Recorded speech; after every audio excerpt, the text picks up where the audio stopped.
All right. Good morning, all. Again, my name is Amari Dyson. I am the professor for this course, Violence in the Modern World. Today is May 20th, 2019. So, very interesting events that are occurring. I sent you all an email. Well, excuse me. Before we go into that, thank you all for the emails. For those people that needed clarity on some of the assignments, thank you. I did my best in trying to get back in touch with you all. In regards to your posts, since this is through Canvas, what happens is Canvas automatically assigns a respondent to your post. So what happens is if someone hasn't posted, I think there are 46 people in this class. So as people post, then it will then automatically send it to the next person. So please be patient with it. I unfortunately don't know how the process works from the student's angle, but I'm hoping that this process will work. But if it gets to a point where, and then now let's say this is what happened with a few people, is that you just responded to somebody, which is fine, but then next thing you know, the Canvas will also generate people for you to respond to as well. So just be conscious of that as we move forward. Let me see. Other than that, please let me know if there are any issues that you have with posting, any conflicts that you may have in your personal life, etc., that may hinder you from being able to complete your assignments. Please let me know, and I'll do my best to accommodate you during that process. All right. So moving forward, I did have opportunity to review most of your videos. I have about maybe 12, 15 more people that I have to review videos. So please be patient with me. I'm just taking time out to really process what you all are sharing with me, your backgrounds, etc. So I'm looking through those, and thank you for sharing those. I did have an opportunity to review all of your posts in regards to James Baldwin, the Negro child and his self-image. And so I would like to take some time to talk about that a little bit. And I'm going to let you all know that as I talk about this, I will be using four bits and pieces from four theories that I have uploaded to you guys in the theory section in files. So I will be using some parts of bioecological theory, conflict theory, let's see, probably definitely Maslow's hierarchy of needs. And I didn't post this one, but Louis Althusser's ideological state apparatuses, I'm going to be using that as well. For those people that are interested in other worlds as it relates to sociology and political science, those theories are going to be beneficial. But anyway, with that being said, let me see, this is 2019. I think I've had this piece from James Baldwin from about 2006. So it's been 13 years since I've actually, I think it's actually more than that. It's actually from when I first interacted with a paragraph from James Baldwin's piece. It was actually from 2005. So I've been working with this piece for 14 years now. And every time, just like even now, reading it and even listening to your post, something new stands out. And I'm going to say this for you guys to help you understand this. All right. This is education. All right. And let's differentiate education with a capital E and a lowercase e. We're part of a lowercase e education system. And you have to understand what that means in regards to who you are across social group identity, and what your purpose is as it relates to impacting and impacting the lives of other people, whether in your small circles or in your community or across the globe. Many people have to understand that the purpose of education, the way that has been presented to us, and Baldwin talks about this, is that it teaches you to accept the current status, all right, and not to challenge the status quo. And when you do that, and trust me, I know because I've done it, and I'm even feeling some of the backlash from it now. But when you challenge the status quo, the system is going to find very creative and very fantastic ways to get back at you, and you can see that in the first paragraph of this piece. All right, so let's just begin. Actually, that's what he says. Let's begin by saying that we're living through a very dangerous time.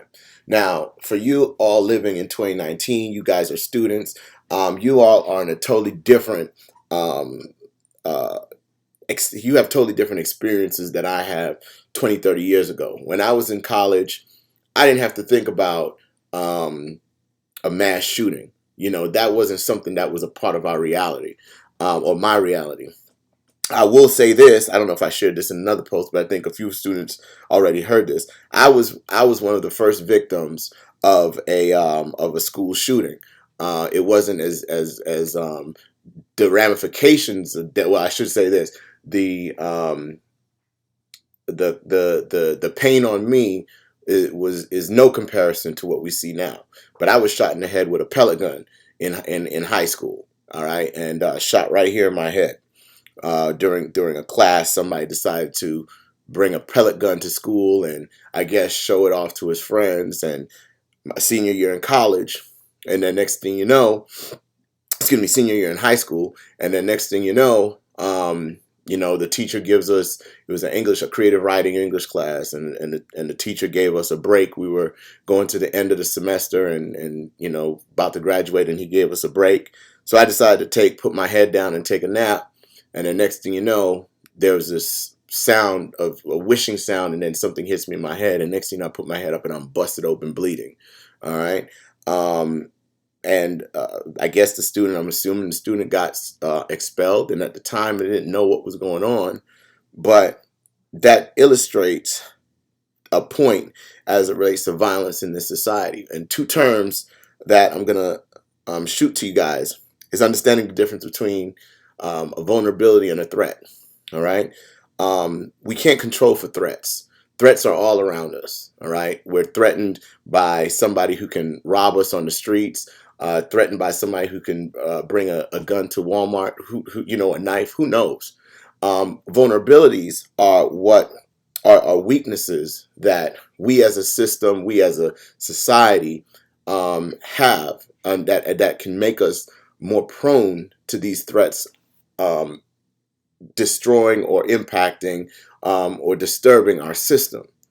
So that's why it's up for us to be able to make the necessary preparations to um, to strengthen ourselves in understanding the dynamics of violence, or helping us to prepare ourselves to understand how to prepare or to strengthen our systems to prevent or minimize the impact that a threat can have on us.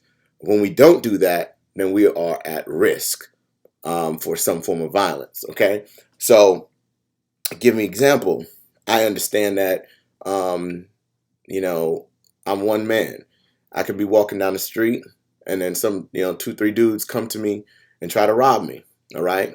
Um, if that's at gunpoint, look here, take it. I don't need it, whatever. All right. But I also know that, knowing that that's a possibility, that that's a potential threat, and I could be vulnerable to that, I've prepped myself to condition my body through martial arts, through Zumba, through constant understanding the dynamics of people, to know that if something were like that were to happen, I could at least know how to protect myself in the case of that danger. All right. So anyway, that's just a piece of saying, when we talk about living in dangerous times, these are the things that we have to discuss. Because we don't know what's happening. I put a post up for you guys on one of the posts on mass shootings or something like that. Look at that website, 2019 mass shootings. 2 days ago, look at how many shootings occurred in the nation. On May 18th, look at how many mass shootings had occurred. Now, understand, mass shootings, it doesn't get the publicity because it has to be 4 people that get killed. But people are getting, 1, 2 people getting killed and multiple people getting injured. That's what we're dealing with in this society. All right. And we ask ourselves a question. Go back to this first paragraph. Um, you know, we're aware of these things, but what is it that we're doing about it? Now we have this class, we have this space, we can have a conversation about it and be able to sit back and say, okay, well, this stuff is happening in our neighborhoods. How do we come together and make the necessary put a plan in place to address these issues at the root cause of why they emerge in our society. All right. Now, taking a step back, this speech was delivered on October 16th, 1963. All right. Now, a lot of you guys, you did a great job of responding to these questions. All right. You did what you were supposed to do. All right. Some of you guys have extended yourselves and being able to look at, some personal experiences and things that have happened in history that to see how these things connect. Now, in 1963 was a major turning point in this nation. There was some critical events that happened prior to and after this speech was delivered. So let me throw some things out there for you guys. Number one, in April 16th, 1963, Martin Luther King Jr. delivered his letter from Birmingham jail. All right, and this is one piece where he begins to just discuss the hypocrisy that's occurring in the nation, what's happening in the church system, and keep an asterisk next to the term church/religion. And he delivers this speech. He wrote this powerful speech on toilet paper. All right. And to talk about these issues that are occurring in society. And again, I argue that Martin Luther King, and I would even put James Baldwin in there, are one of your pioneers to the world of peace and conflict studies. And if anybody would like to challenge me, we can do that as well. Moving forward, again, let's not forget that we live in dangerous times. June of 1963, specifically June 12th, 1963, Medgar Evers, who was the leader of the Coalition for Racial Equality, was assassinated in his driveway. All right. Moving forward, that's June. August 28th, 1963. Again, there were two speeches specifically that happened on this day. You know of one of them, which is Martin Luther King Jr.'s "I Have a Dream" It's speech. 9:30. That means the market has started. On August 28th, 1963, Martin Luther King delivered his "I Have a Dream" speech, again talking about this issue of these hypocrisy that are occurring in society. Go beyond the whole notion of little boys and little girls read that speech. But prior to that, a gentleman by the name of John Lewis, and you may have heard of him, he's one of the senators down in Atlanta, delivered another scathing speech of the United States in regards to the treatment of low-income workers. 1 month after Martin Luther King delivered that speech, and you guys got to understand this. September 15th, 1963.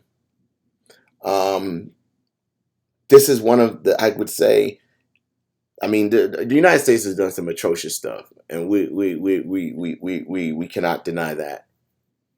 But this is the second case of the atrocities that this nation has allowed to happen as it relates to children.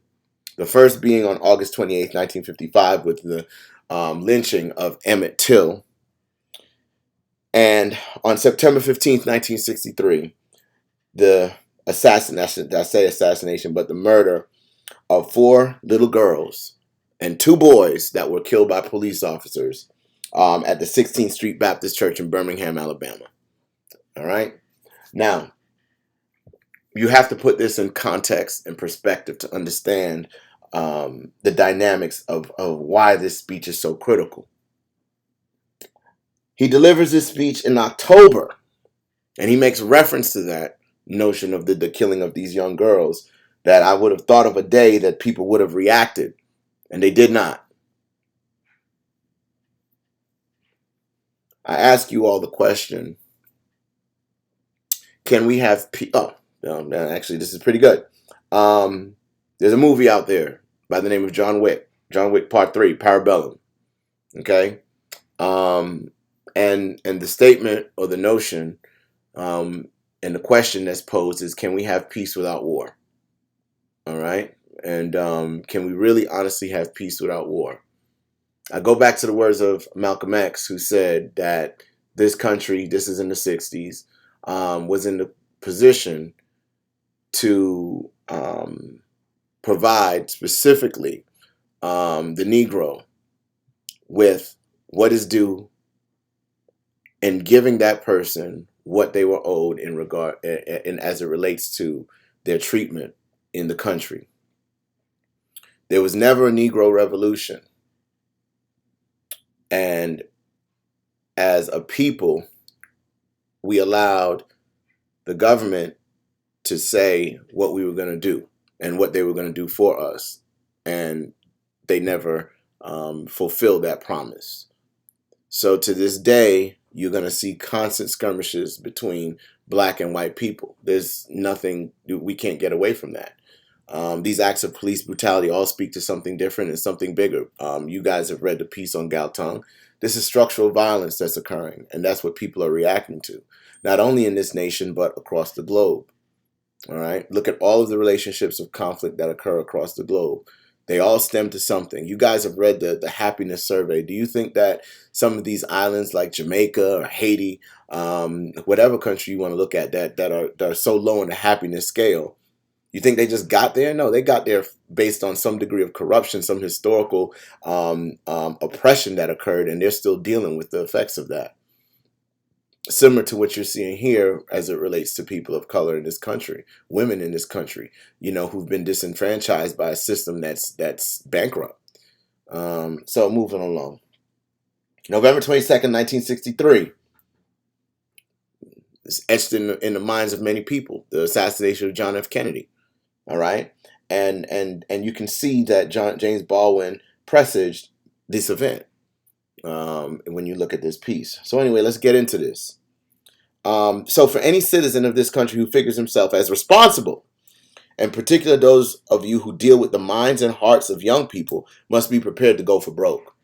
All right? Now, understand, because of the structural oppression that existed then and still exists now, who are the people that are going to be courageous enough to challenge the system in order to make right? And that's what he's asking. But he's saying that this is not going to be without a cost, because you're going to lose something in this process. And John Henry Clark, one of my great teachers, I never met him, but I've listened to many of his speeches. He was a historian, and he talked about the fact that those individuals that go against the system will face 5 forms of oppression, up to 5, right? Assassination. They can be riddled or ridiculed in the media, whereby their name is demonized. They can be driven to suicide, and I would argue that they would be blacklisted. All right, where they can't get a job, or they can't find a way to survive. They lose their jobs, etc., for whatever reason. And the 5th one is the fact that they will be incarcerated. And to this day, we still have political prisoners from the 1960s who've been found to be innocent, but they're still incarcerated. Okay? So just put that in your ear when we talk about violence in this society, and why is it that there's beef between the races, among the races in this country, because we're not, those in power are not doing what they're supposed to do in regards to making right for the wrongs of yesterday. So those people that go against the system will face the most fantastic forms and creative forms of brutality that this system can enact. And you'll see some of that for those of you all that are going to do the discussion on the FBI war on Black America. That's just some of the things that this country is capable of doing. All right. Um, Now, moving forward, the purpose of education is for us to provide, and you guys have done a great job of explaining that, to be critical of the information that enters enters your system. Ask the questions why. Some of you all did a great job to talk about history. You're in school, and how are you going to know? Remember, the teacher the teacher is a hypnotist. The teacher has access to your mind.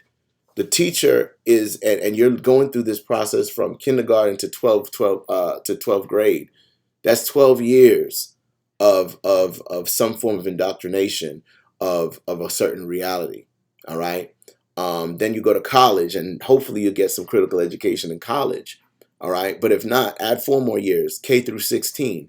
All right. If you mess up, then you got 17 years. You know what I mean? And just think about the level of education and whether or not your education is preparing you to transform the society for the better of the next people, of the next generation of people.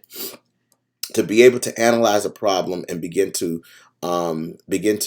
create solutions in your respected field to address those specific problems. If your education system is not doing that, then it's not education. All right. True education with the E is teaching you how to be a proper handler of power, by the words of John Henry Clark, by the words of Martin Luther King in Where Do We Go From Here speech, being able to teach you the relationship between love and power, and that these two things are intertwined with each other. All right. And they can't be separated, because when they do, we see problems.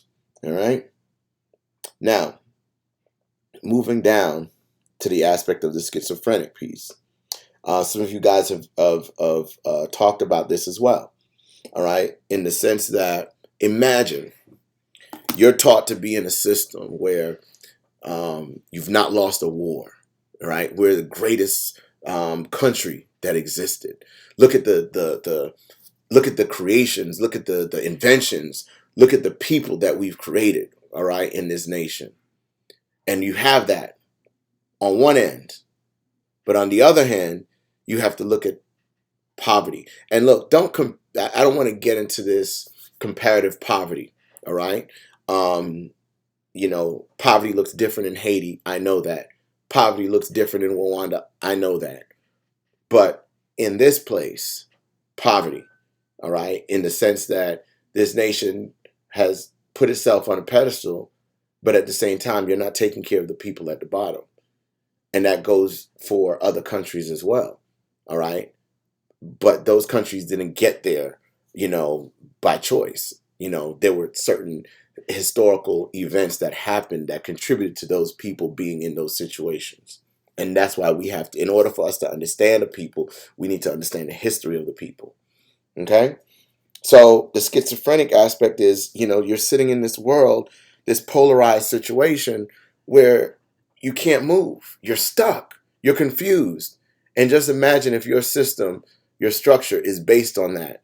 And just imagine how many people walk in this world, live in this world, in this state of confusion, in this frozen state, whereby they don't know if they're American or they're something else.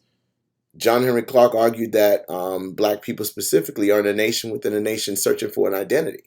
All right. I remember one time I was on a cruise many moons ago, and a lady asked me, she said, she saw me dancing, and she says, "Where are you from?" And I said, "Oh, I'm from New York." And she says, "No, no, no, no, no, no, no. Where are you from?" And I says, "Oh, well, my mother's from Jamaica." She says, "Ah, yes, that's where you're from." Right. And I sat there for a minute like, damn, what is she saying? What is she saying? From. What is from? From is about an identity, right? And she quickly was just like, "No, you ain't from New York, you know, your land." And at that point, I realized that your identity has to be linked to land. My land is in Jamaica. So now I have to sit back, and it threw me off. I thought, wait a second, hold up. You don't even know me. We on a ship, right? And you telling me I'm from New York. And you tell no, you ain't from New York. You from someplace else. And think about that for a second. I got into a conversation, an argument with another, I think maybe one or two of you guys in the class remember this argument that I got into with one of my graduate students about land and identity. And he tried to argue me down that land and identity were not two and the same. I said, land and identity are the same. You have to begin to understand what that means. And when people in this country, the land that they walk in, there are some people in this country that the land that they walk in is not even safe. Because again, go back to the words of vulnerability and threat, that you can be walking down the street and you can be, shot down, killed, just because you could be going to school, getting an education. You could be the best student in the class. And next thing you know, boom, there you go. My life could have ended just like that. I'm just sitting there. I was a pretty decent student, all right? And that fool brings a gun to school, and then next thing you know, what if the pellet would have popped me right through my eye? What if that pellet was able to, if it was a blunt pellet versus the pointed one. If it was the pointed one, that would have went through my skull. Who knows what could have happened? Just like that. That's the life that people are living, that have to experience this in society. I got to go to church. When I do go to church, I go to church strapped, right? For those that don't know strap, I carry a pistol when I go to church. I went to church for Mother's Day, sitting behind my mother like, yo, I wish somebody would. All right? But why I got to think like that? I'm in South Carolina. Guess what happened a few years in South Carolina? A guy comes in there, shoots up people in church. Look at what happens in the synagogue. Folks coming driving, killing up people. New Zealand killing people. Out there killing people in church. Come on now. We have to begin to sit back and think about this. We're living in very dangerous times. But go back to 1963, right? 4 little girls are going to Sunday school, and somebody plants a bomb in the church, blows it up, and these 4 little girls have lost their life. Children have lost their life. Children are going to church, going to school, losing their life. How do you explain that to a parent? I have 2 little girls. I'll be damned if I have to experience something like that, when my children are going to daycare and something happens in daycare. You can't explain that. And it has to come to a point in society where you sit back and say, when our children are suffering, that means our society is suffering. How do we continue living like this? For those of you all that have taken maybe an African American Studies course, or maybe in your own research, there's a piece called the Black Power Mixtape. It looks at the 1960s. And for those of you all, to let you know, I do study social movements, specifically in the 1960s. And an interviewer asked a lady by the name of Angela Davis about whether or not her methods were violent. This is when she got arrested for her work. It wasn't necessarily her assistance, but a group of individuals used her name and were able to acquire guns. And they were under her name, and she was on the FBI's top 10 list back in the 1960s. And while arrested, or in jail, the interviewer asked her a question, and asked her, are you violent? Something to that degree. And I think she was smoking a cigarette at the time. I can't remember. And she laughed, right? She laughed like, violent? How could you call me violent?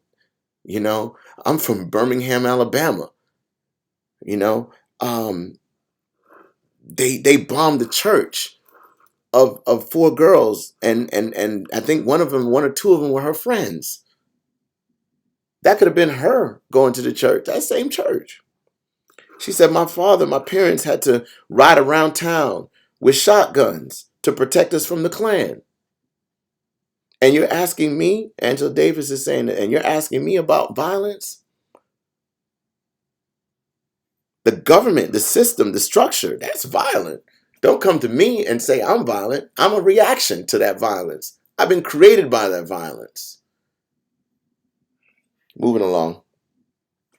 Um,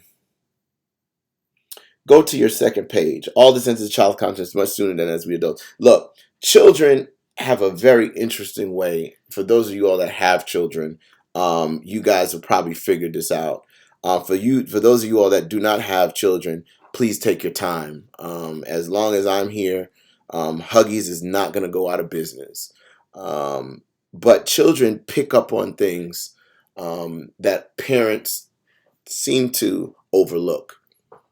My daughter is 5 years old, all right, and one day she comes up to me and and she's talking about race. She's noticing differences with black and white, and that's not something that we teach these children here. Or my child, we don't teach our children that here.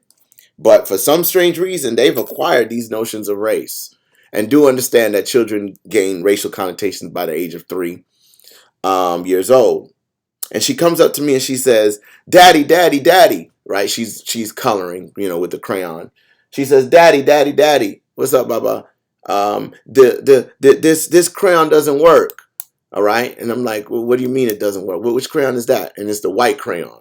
And she's using a white crayon on a white piece of paper. And she says, "Daddy, daddy, this crayon doesn't work." And I'm just like, she said, "I'm gonna throw it away." I said, "No, no, no, baby girl, no, no, no. Don't throw it away. That crayon just works a little differently than the other ones." All right. And I had to sit down for a second and think about that.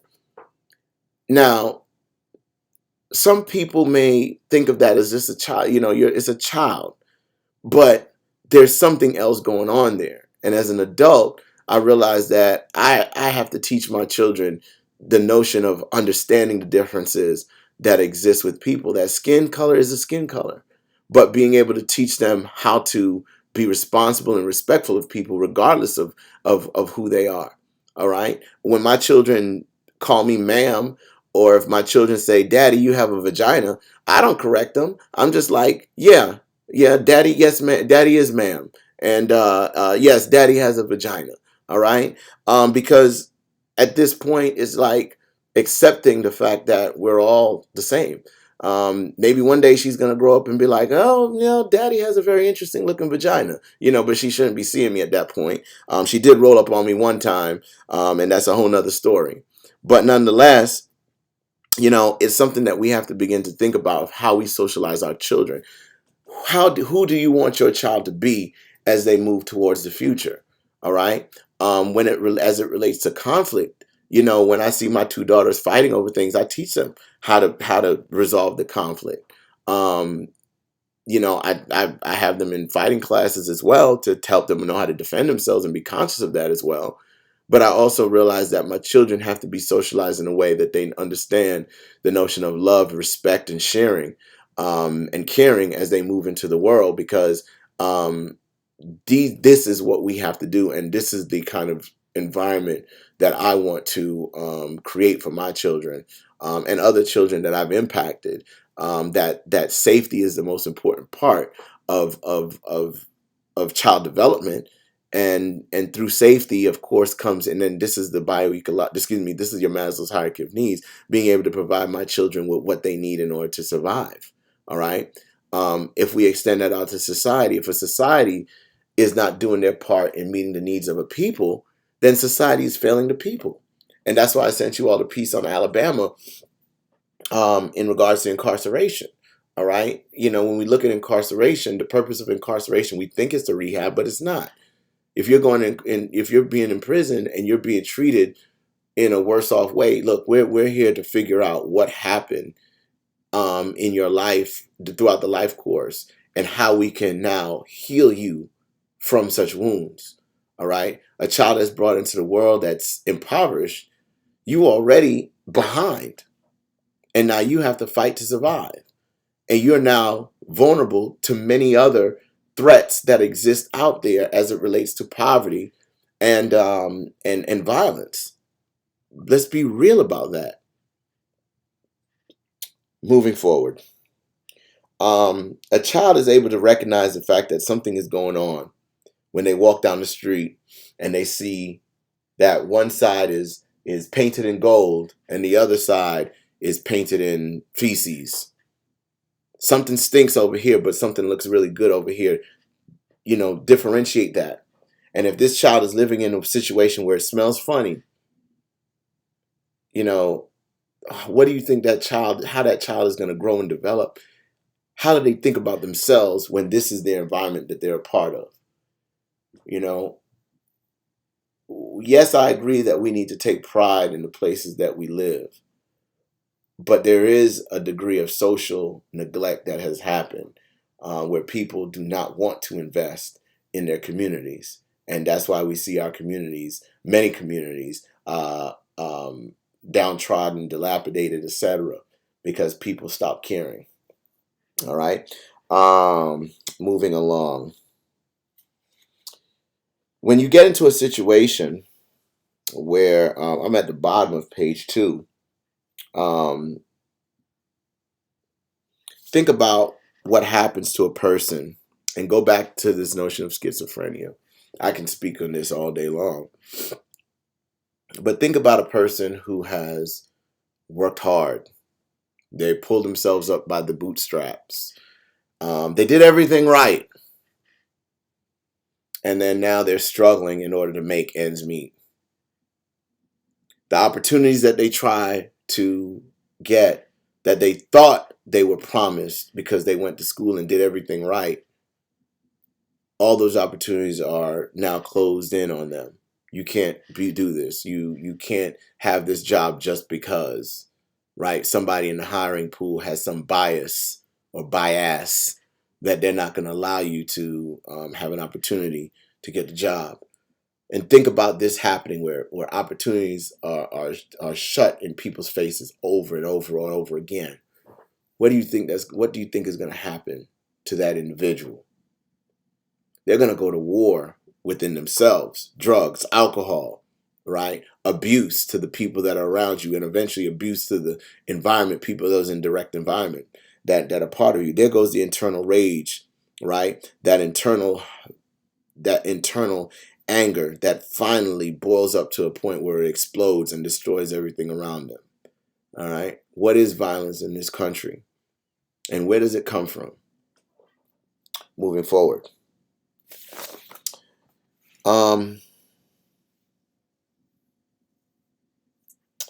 You know, there's a term on the page on page 3. Okay. This notion of criminal comes out. And what is really criminal? The conditions that we're a part of. When we're born into the world, we're born into a condition. We can't control the conditions that we are born in. That's it. But next thing this social condition that this child is being brought up in, they have no control of that. They're just forced to live and fend for themselves. What degree of fairness is there? Then you have another child. I'm going to send you guys a post. I'll send you something about privilege and historical privilege. But another child is brought up in a world where everything is great. They have everything met. And you put these people in the same circle and they're forced to compete. Who's going to win? Who's going to succeed, whatever that means. I mean, winning, I understand the concept of winning, but ideally, who do you think is going to have a better opportunity to succeed in society? Okay. There was a movie I was thinking about, but I can never remember the name of it. If it comes to me, I will forward it back to you all. All right. So anyway, moving forward, so you guys can get out of here. I'm gonna fast forward to I addressed that issue already. Moving to the this is a very interesting piece. Go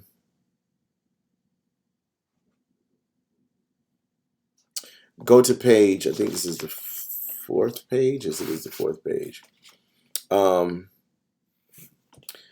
This is actually the quote that I received when I first interacted with this piece in 2005. It says, "It is not really a Negro revolution that is upsetting the country. What is upsetting the country is a sense of its own identity." All right, listen.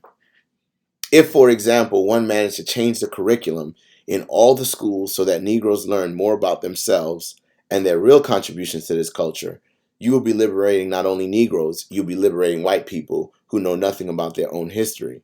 And the reason is that if you are compelled to lie about one aspect of anybody's history, you must lie about it all.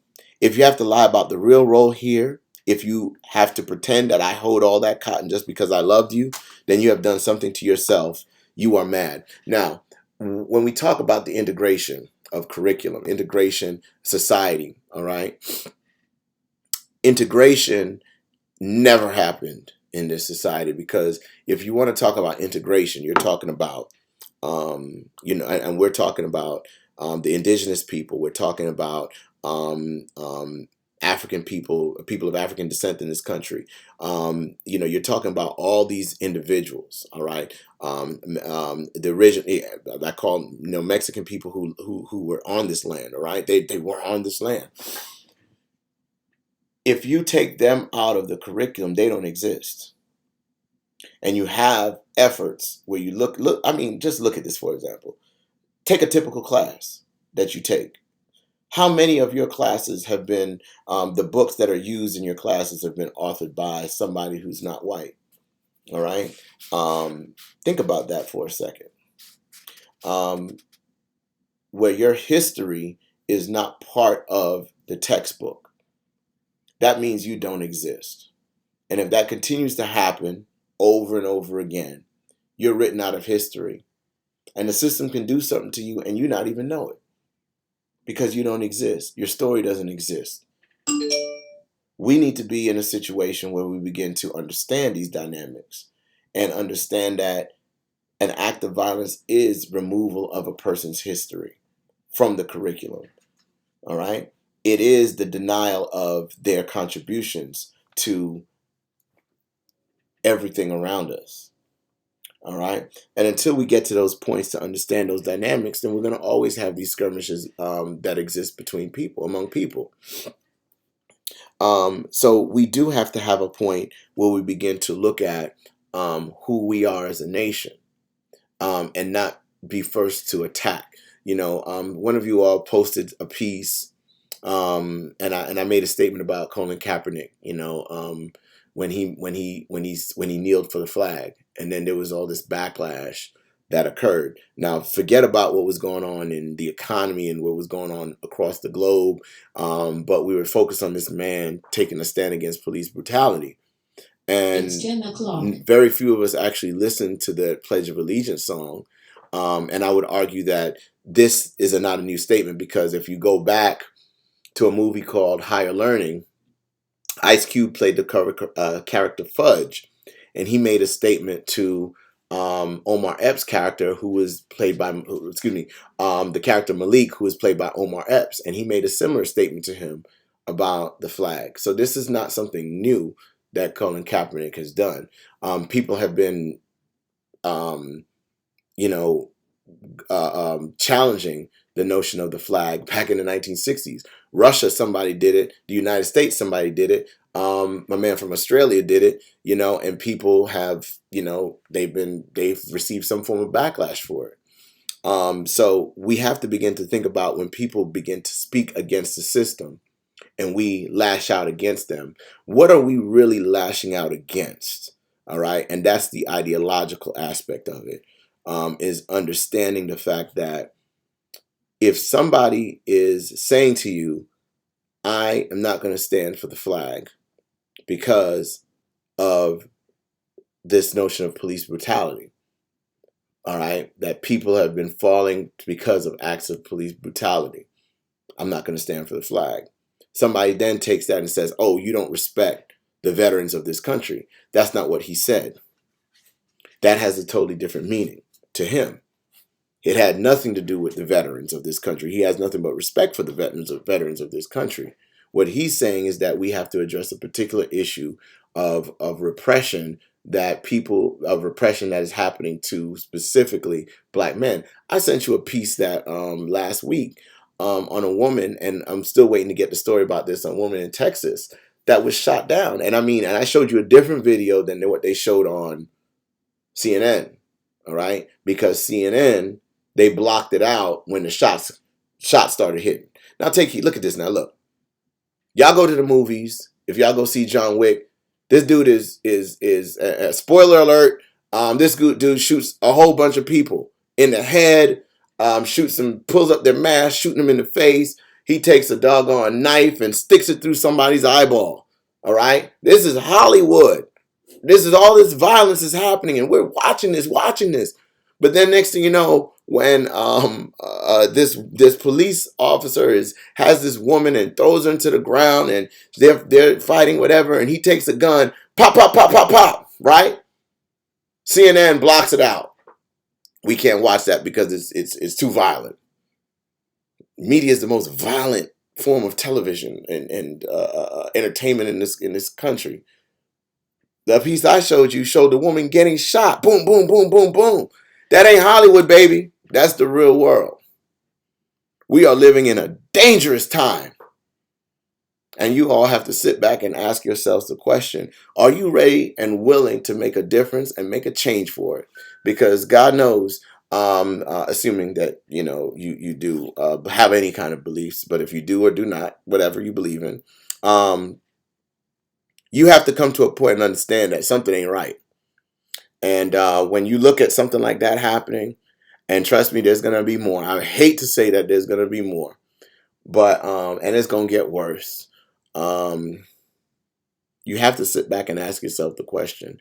We as a nation have to take a pause and does it have to take an atrocious event for us to sit back and say, damn, why is this happening? The one time in this society that I remember the nation taking a pause was September 11th, 2001. And this nation just sat back and paused. And I saw the humanity exist in people. At the time it was white folks, because I couldn't believe that they treated me. I was in grad school, and I was surprised by what was happening to me in graduate school. And I saw them cry for the first time. And that was a moment for me, because I've never seen that before in my life. And I said, wow, they have feelings. And I hate the fact that it had to be that event for me to have to see that. Why couldn't I see that growing up in New York and see people that honestly cared about people? That can honestly find peace within themselves and thus find peace with other people. That wasn't my reality. And then the next day, it was business as usual. And the event happened, and it left a mark on the hearts of many of us, but the lesson wasn't learned. I hope there's going to be a day that we are able to learn a lesson without having to do some crazy crap or experience something as crazy as that. That when we see somebody suffering on the street, that we will make a difference in that person's life, because that person is suffering, and suffering is not a good thing. But we'll see. I'm going to leave you all with that. You all have a beautiful day. And I'll probably post something later on this week. Also, just to put this in your ear, hopefully if this process, I told you guys that I'm going to be going to Stanford University to visit their virtual human interaction laboratory. I'm very interested in looking at, or I should say, implementing virtual reality in the classroom setting to provide us with an immersive experience in regards to how we talk about topics. So just to put this in your ear, I'm thinking about piloting a study that would look at using VR in the classroom setting, specifically in peace and conflict studies. So if you're interested in that, just shoot me an email. and I'll let you know what direction we go in. This is in the infancy stage, so this is something that just came to me probably this weekend when I was speaking with somebody. Actually yesterday. So, but if that's something that you're interested in, shoot me an email and we'll see what we can do about that. Anyway, please be safe out there. Make a difference.